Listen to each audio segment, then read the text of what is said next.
group nyo, sir? Ang isda po, Taga saan po?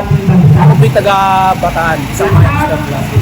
Bali, ano po kaya yung advokasya po natin?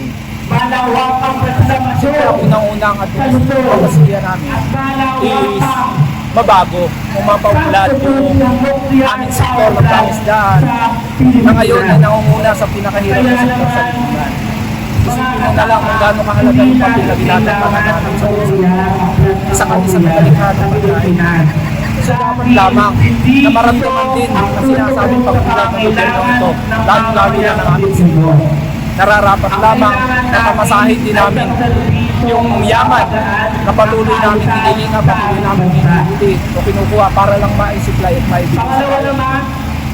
Ang ating pamilya din namin ay wakasan na sana yung pagpapasailalim o pagpagiging patong ng gobyerno ito para sa mga mayayamang kapitalista.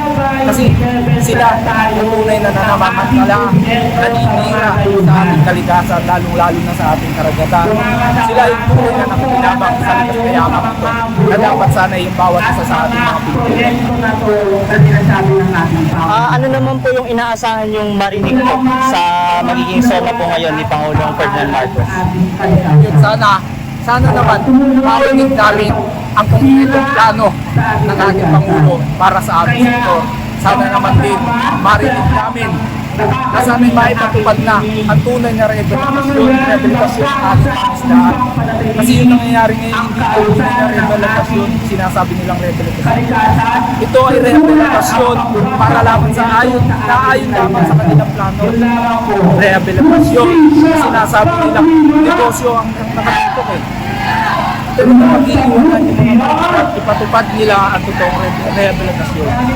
Kumbaga, tulungan nila at patuloy, wag naman sana ng isang tabi. Yung kami mga isda, kami lalo na kami mga maliliit. Naway sana ay marinig din namin sa SONA ang kanyang konkretong plano at matibay na magpapaunlad ng mga isda.